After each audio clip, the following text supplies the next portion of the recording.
नमस्कार। 25 जून 1975 में कांग्रेस सरकार द्वारा लगाई गई इमरजेंसी का विरोध आज रियासी के बस स्टैंड में भाजपा नेताओं द्वारा किया जा रहा है। भाजपा के जिला प्रधान शील मगोत्रा जी, इसके साथ ही मंडल रियासी के प्रधान राघव कृष्ण केसर जी और कुछ और भाजपा नेता यहाँ पे मौजूद है और इमरजेंसी का विरोध ये जता रहे हैं। सबसे पहले मंडल प्रधान राघव जी से बात करेंगे। राघव जी, क्या कहना चाह रहे हैं आप और इमरजेंसी का किस तरीके से आपके द्वारा विरोध किया जा रहा है? देखिए, आज के दिन 25 जून 1975 को भारत के इतिहास के लिए काला दिवस था। सत्ता की भूख को सामने रखते हुए भारत के अंदर लोकतंत्र की हत्या की गई। उससे कांग्रेस द्वारा भारत के अंदर एक सामान्य व्यक्ति के जितने भी अधिकार थे उन सबको छीन लिया गया और 21 महीने के लिए लगातार ऐसे सभी नेता जो लोकतंत्र के समर्थन में, जो देश के लोकतंत्र की बात करते थे और उस समय की कांग्रेस को जब ये लगा कि शायद सत्ता हमारे हाथ से निकल सकती है, तो ऐसे सभी नेताओं को बंद करके देश के अंदर आपातकाल की घोषणा की गई। 21 महीनों का वो समय जो उन देश के जवानों ने, देश के बहुत बड़े बड़े नेताओं ने गुजारा है, उसके कारण ही जो है देश के अंदर लोकतंत्र जिंदा है। अगर कांग्रेस का बस चलता तो देश के अंदर आज भी एक तानाशाह की सरकार जो है कांग्रेस जो है देश के अंदर चलाना चाहती है। हम देश के वासियों को और पूरी जनता को सिर्फ ये स्पष्ट करना चाहते हैं कि कांग्रेस केवल और केवल सत्ता की भूख के लिए जो है राजनीति कर रही है और अगर उन्हें मौका मिलता है तो अपनी सत्ता के लिए वो देश के अंदर आपातकाल भी लगाते हैं। तो उसी दिन को याद करते हुए लोकतंत्र की हत्या जो उस दिन हुई थी, 21 महीने तक लगातार लोगों का दमन और तानाशाही के अंतर्गत अत्याचार किया गया, उसके विरोध में जो है आज के रूप में, आज जो है काला दिवस के रूप में, ब्लैक डे के रूप में भारत के इतिहास में ये मनाया जाता है। लेकिन आपकी सरकार द्वारा भी बात रखने का अधिकार कहीं ना कहीं सोशल मीडिया से जिस तरह से लोग अपनी बात रखते थे, अपनी बात को लोगों तक पहुंचाते थे, वो अधिकार आपके द्वारा छीना गया था, तो कहीं ना कहीं आप पर भी सवाल उठेंगे। देखिए अंशी जी, मैं देखता हूँ कि आप भी पिछले दिनों जो जिस तरीके से आपका चैनल जो है बहुत लोगों से पसंद किया जा रहा है, मुझे लगता है कि अगर ये 1975 के दशक में होते तो आज जेल के अंदर आप होते। भारतीय जनता पार्टी ने कभी भी किसी के अभिव्यक्ति के अधिकार पर चोट नहीं की है, कभी भी जो है किसी के बात रखने के अधिकार पर चोट नहीं की है। और इसी के लिए आप देख रहे हैं कि आज देश के अंदर हर प्रकार में, हर जिला स्तर पर, गांव के स्तर पर सोशल नेटवर्किंग के नाते न्यूज़ चैनल, न्यूज़ पोर्टल खुले हुए हैं। तो भारतीय जनता पार्टी, हमारी सरकार ने कभी भी किसी के ऊपर जो है अपनी अभिव्यक्ति के अधिकार को लेकर के किसी प्रकार का भी प्रतिबंध जो है हमने नहीं लगाया है। मैं बात ये करूंगा कि 1975 के अंदर किस प्रकार से प्रेस मीडिया की आज़ादी को छीन लिया गया, बात रखने की आज़ादी को छीन लिया गया। इसलिए उस काला दिवस को आज जो है एक सिंबॉलिक रूप में हम लोग यहाँ पर मना रहे हैं। इंटरनेट आपकी सरकार ने भी बंद किया था। देखिए, जब इंटरनेट बंद हुआ था जम्मू कश्मीर के अंदर, कश्मीर के हालात ऐसे थे, 370-35A जब यहाँ से रिवोक हो गया था, 1953 से लेकर आज तक जो भारतीय जनता पार्टी का नारा था, जब हमारे डॉक्टर श्यामा प्रसाद मुखर्जी जिन्होंने अपनी कुर्बानी देकर जम्मू कश्मीर के अंदर परमानेंट सिस्टम को तोड़ा गया था, तो उसको 5 अगस्त 2019 में भारतीय जनता पार्टी ने और देश के यशस्वी प्रधानमंत्री श्री नरेंद्र मोदी जी ने साकार करके दिखाया और 370-35A जिसका नारा 1953 में श्यामा प्रसाद मुखर्जी ने दिया था, उसको तोड़ा गया और उसको साकार करने का कार्य देश के प्रधानमंत्री नरेंद्र मोदी जी ने किया। सुरक्षा कारणों के कारण जो मिल्टैसी यहाँ के जो कश्मीर का इलाका है, वहाँ पे ये सुरक्षा कारणों के कारण इस इंटरनेट को बंद कर दिया गया था। बाकी ऐसा कुछ नहीं है।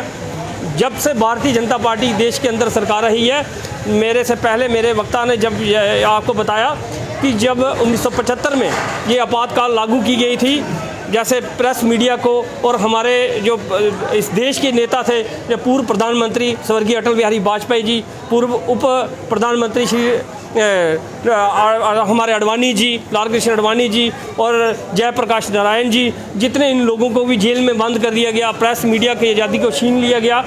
ये वो दौर था और आज का ये दौर है। आज के मीडिया में हर एक इंसान को आज़ादी है, इतने पोर्टल हैं देश के अंदर, इतने पोर्टल हैं, इतने मीडिया आज़ाद है अपनी बात को रखने के लिए, लोगों की बात को बताने के लिए। तब बंद हो गए थे जब आपके द्वारा इंटरनेट बंद किया गया था। देखिए, जब इंटरनेट बंद कर दिया गया था, सिर्फ जम्मू कश्मीर के ड्यूटी के अंदर सुरक्षा कारणों के लिए बंद किया गया, थोड़ी देर के लिए बंद किया था। उन्होंने कहा था, देश के प्रधानमंत्री और हमारे देश के हमारे जो अपने अमित शाह जी गृह मंत्री हैं, उन्होंने कहा था कि जैसे ही हालात ठीक होते हैं तो इसको रिस्टोर किया जाएगा, और ये रिस्टोर हो गया। आज पोर्टल भी आज़ाद है, लोग भी आज़ाद हैं, और 370 और 35 ए से भी आज़ाद है। ये बहुत बड़े कार्य है जो देश के प्रधानमंत्री ने जो बातें कहीं जो अपनी सरकार के अंदर 2014 के आने के बाद वो आज तक वो साकार हुई हैं। क्या एक ऐसा कदम था जो कभी भी नहीं बुलाया जा सकता देश के इतिहास में? देखिए अंशी जी, मैं इसीलिए कह रहा हूँ कि भारत के अंदर सत्ता की भूख को लेकर के जो उदाहरण 1975 में पेश किया गया है, दुनिया में इस प्रकार का उदाहरण लोकतंत्र में जो है वो कभी भी हमें देखने को नहीं मिलेगा। दुनिया का सबसे बड़ा लोकतंत्र जिसकी लोग मिसाल देते हैं, भारत के अंदर इतना बड़ा कदम, और वो भी सत्ता की भूख को लेकर के, अगर देश के अंदर सब चीज़ों पर पाबंदी लगा दी जाए कि सरकार के खिलाफ बोलने वाले किसी भी व्यक्ति को उठा करके जेल के अंदर डाल दिया जाएगा, तो ये लोकतंत्र के लिए बहुत भयानक घटना थी, और वो एक बुरा सपना भारत के इतिहास में था। और मैं चाहता हूँ कि लोग ये समझें कि कांग्रेस किस हद तक जा सकती है, उसी कारण जो है ये पूरे देश भर में काला दिवस जो आज मनाया जा रहा है। आप भी यही मानते हैं, एक बुरा सपने के तौर पे उसे देखिए? बिल्कुल सर। क्या कहेंगे, आज आपके द्वारा विरोध किया जा रहा है इमरजेंसी को लेकर, क्या कहना चाहेंगे? सर, देश भर में 25 जून 1975 का विरोध किया जा रहा है काला दिवस के रूप में, और हमारे डिस्ट्रिक्ट रियासी में हमारे भाजपा नेताओं की तरफ से भी ये इस चीज़ का विरोध किया जा रहा है। और ये सच है कि बहुत ही बुरा दिन था ये 25 जून 1975 का, जो अपने सत्ता के लालच के लिए, मतलब सत्ता की भूख के लिए इन्होंने जो देश में इमरजेंसी लगाई थी, ऐसा नहीं करना चाहिए था।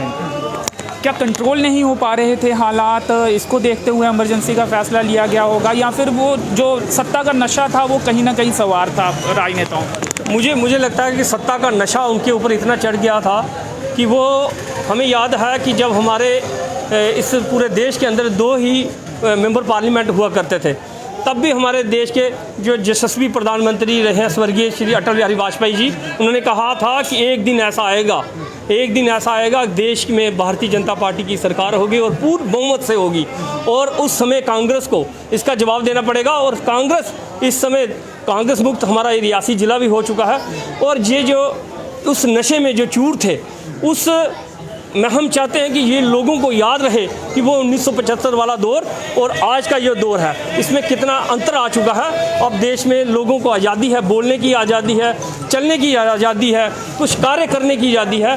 तो ये आज़ादी जो दिलवाई गई है, मुझे पूर्ण विश्वास है इस आज़ादी का जो श्रेय जाता है वो अटल बिहारी वाजपेयी जी और आज के जो प्रधानमंत्री श्री नरेंद्र मोदी जी को जाता है। जिन लोगों ने उस समय प्रदर्शन किया था उनको श्रेय नहीं जाता, जो बड़े बड़े नायक निकले थे, आंदोलन हुआ था, उनको श्रेय नहीं जाता? बिल्कुल उनको तो वो तो हमारे आदरणीय हैं, उनकी कुर्बानियाँ हैं जो आज काम आ रही हैं। उनकी कुर्बानियों के कारण आज हम आज आपके सामने, आप मीडिया के सामने खुल के बोल सक रहे हैं। अगर वो दौर होता तो आज हम भी जेलों के अंदर होते। तो ये दौर बहुत अच्छा है, और जो उन दौरों में जिन लोगों ने अपनी कुर्बानियाँ दी हैं उनको हम हमेशा याद करते हैं। और भारतीय जनता पार्टी एक ऐसा दल है जो उनका एक दिन बनाया करते हैं, जो हर साल हमारे जो हर महीने जो कार्यक्रम होते हैं उनको भी याद किया जाता है। शुक्रिया, धन्यवाद।